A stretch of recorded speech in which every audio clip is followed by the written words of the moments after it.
Hello, and welcome to another episode of The Well-Appointed Mystic. Today, I decided that I would do the VR to Amethyst Ascension, the top 11 current favorite decks.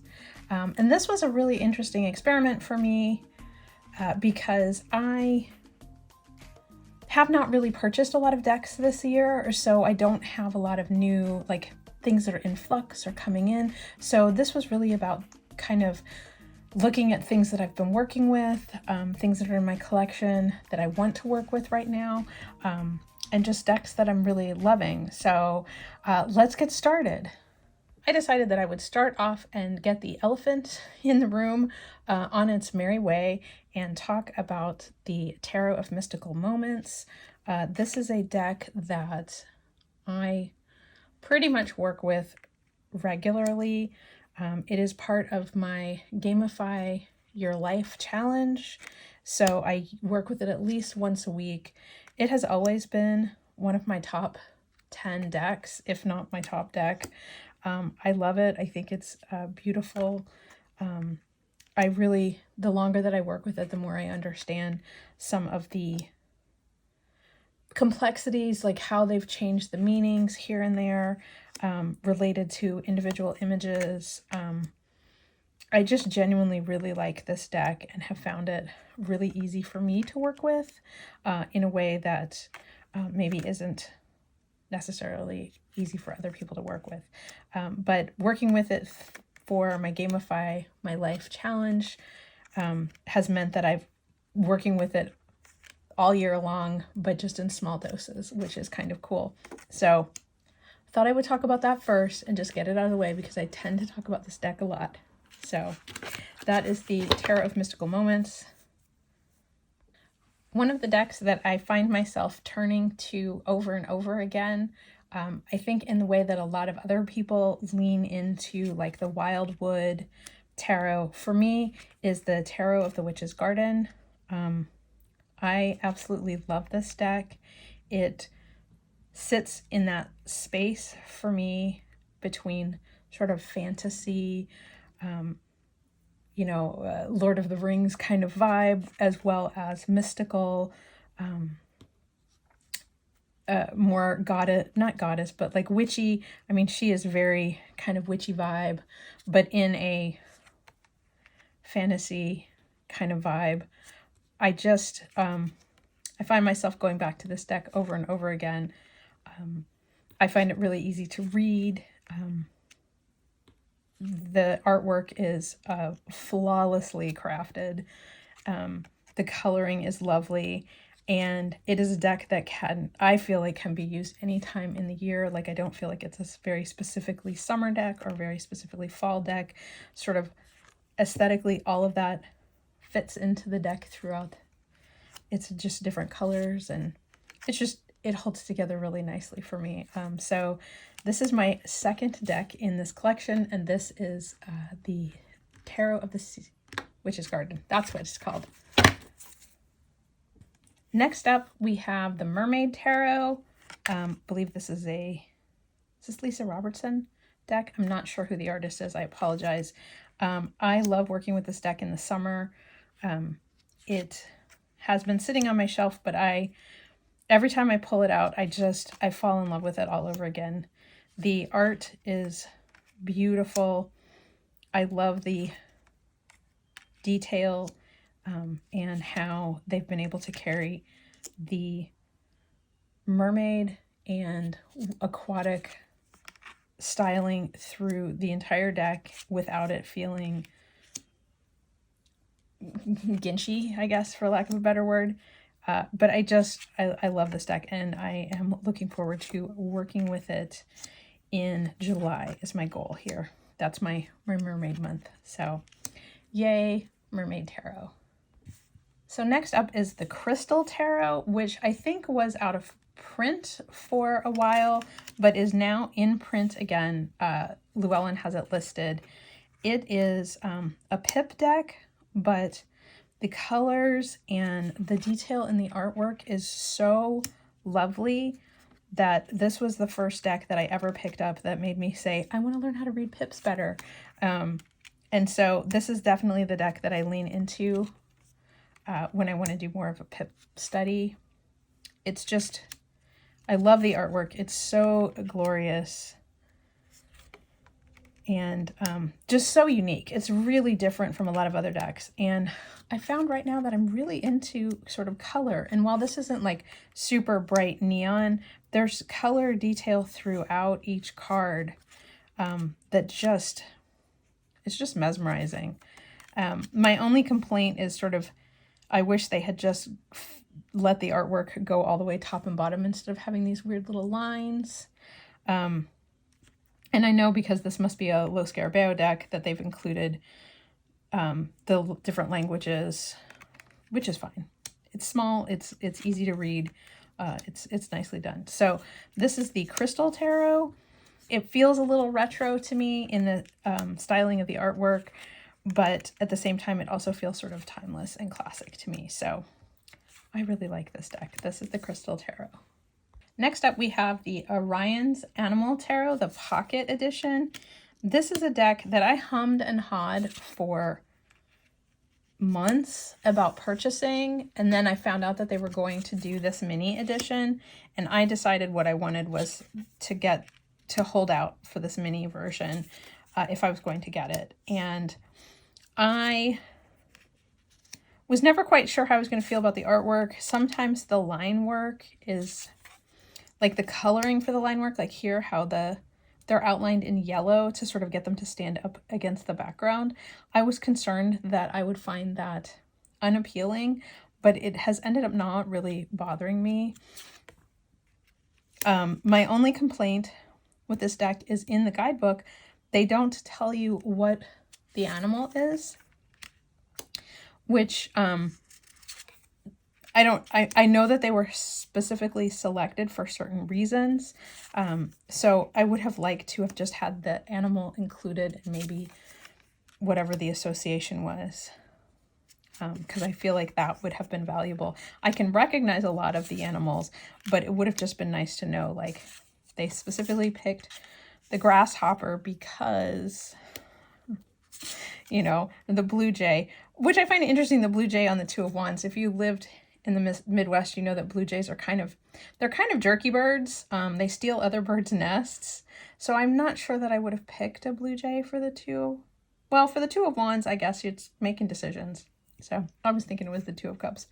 That's okay. So anyway, this is the Orion's Animal Tarot. I just love these colors. I'm surprised. I really didn't expect to love them as much as I do. The cardstock is pretty nice. It comes in a cute little tin. I really want to edge paint this deck to be dark like the backs of the cards. I know some people complain that the deck is very dark and then it's hard to see in some lights. It is actually easier to see in person than it is in video. So don't worry if you think it looks too dark. It's brighter in person. So anyway, that is the Orion's Animal Tarot. Next up, we have the Guardian of the Night Tarot by MJ Cullinan. I trimmed my deck, so it probably looks and feels different from other people's. But this is a deck that I wasn't sure I was going to like when I originally got it, but now it is one of those decks that, one, I really like the guidebook. It's a really good guidebook. And that really adds to the reading. I just have ended up loving this deck and really enjoying working with it. So like it's, you know, you have those decks that you don't really want to put away in their proper place because you're kind of holding them like, no, this one should stay out. I might want to use it, you know, tomorrow, kind of a thing. That is how I feel about the Guardians of the Night Tarot. And trust me, I'm as shocked as anyone because I really didn't think I was going to like this deck as much as I do. And I just, I find it a true delight. So this is the Guardian of the Night Tarot.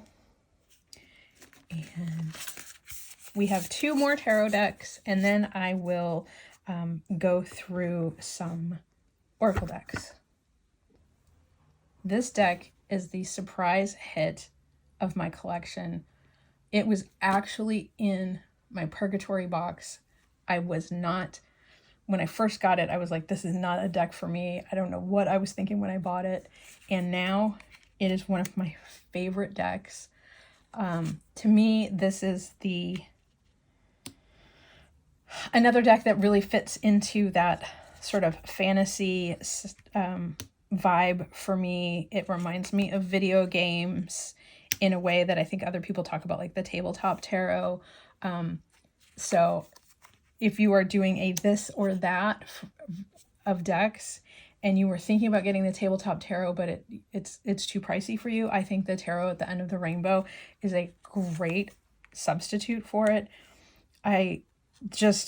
This deck, like, part of it is I really don't like the trolley toes on the Fool card, and that really threw me off because it's the first card that you see when you open the deck.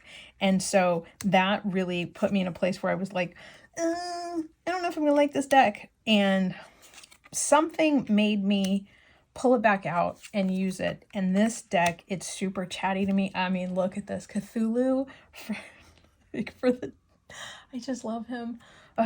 So good. So good for the Devil card. But yeah, I just have ended up really liking it. It hits that spot for me where when I want to have sort of a fantasy aesthetic, but it's colorful. The artwork is beautifully crafted. I just really like it. And this has ended up being my deck for the month for May. And it's making me really happy. So this is the Tarot at the End of the Rainbow. It is a Lo Scarabeo deck. And I highly recommend it if you're looking for something that has that fantasy vibe to it. The last tarot deck I have to show you is the Once Upon a Time Tarot. This is also a Lo Scarabeo deck, and one that when I purchased it, I wasn't sure. I very much bought it on a whim. And of all of the super cute fairy tale related decks, this one is my favorite. I did a video on a couple of the different fairy tale decks. I think I did. If I didn't, maybe I will do that next. But this has remained my favorite. And it also hits that spot for me that a lot of people talk about, like the Happy Tarot, in terms of like the illustrations of the characters feel, I mean, look at how cute he is. So it's like, this is a deck that if I am looking for, I say when I'm looking for something that feels kind of cute and playful, I will pull this deck, but it has decided that it wants to be my business deck, like when I have questions about my work and business. So for being cute and charming and, you know, fairy tales, it also likes to tell me things I don't really want to hear. So one of my favorite decks, I think if you are looking for a cute, playful deck, this is a great option. The illustrations are just glorious. And I just really, really like this deck. So this is the Once Upon a Time Tarot from Lo Scarabeo. Let's end with these little cutie pies. Okay, so next up will be my Oracle decks. So first up is the Cosmic Crossroads Oracle by Amanda Lynn Aisling. This is a Hay House deck, and honest to gosh, this has become, I think, my ride or die Oracle deck. There is something about this deck that I just love. I wouldn't have expected it. The illustrations have that sort of photo collage feel. There's, you know, contemporary elements, vintage elements,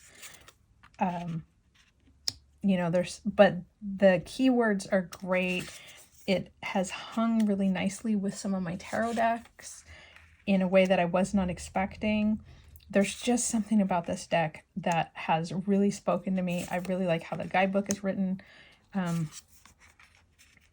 You know, if I was going to complain about anything, it does have this really cardboardy Hay House cardstock, but the cards are more tarot sized than oracle sized, so I can still shuffle it pretty easily. It's just a fun deck. I have really enjoyed it. It will still poke me when I need to be poked, but the artwork is just so lovely and such fun that I have really enjoyed it. So this is the Cosmic Crossroads Oracle. And next up, okay, is the Quiet Rebel Oracle by Lynn Thurman. For this particular tag, this might actually be the only indie deck in my stack, which I find kind of surprising, but there you go. This has, again, it's collagey and kind of similar in a way to the Cosmic Crossroads, but the sort of truth bomb messages on this are so fitting at this point in our history in time.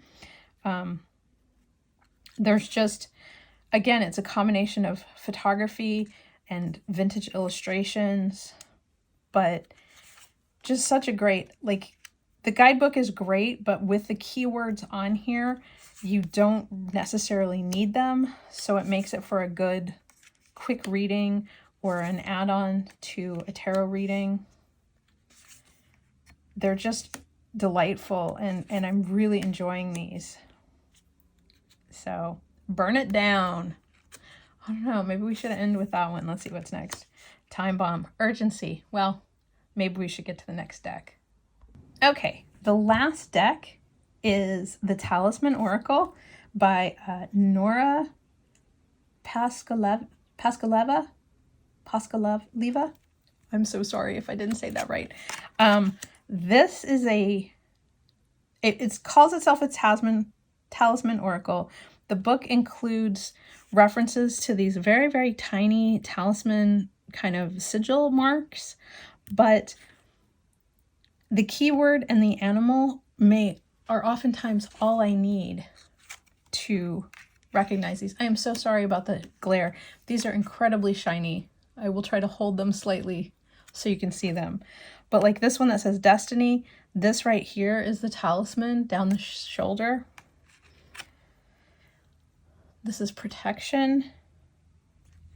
The first time I worked with this deck, it just blew my mind.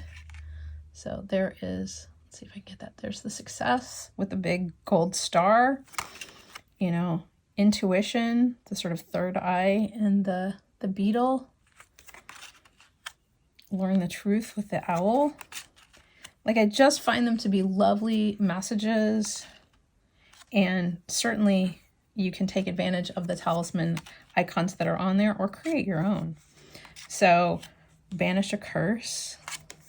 Like, some of the messaging on here is quite different than what I would have expected, which I really like. Growth of Energy, Courage. I mean, some of the keywords are keywords we see everywhere, but some of them are quite unique and interesting, and so that's something that I really like. So, Healing Energy. Trying to get so you can see them. Let Go.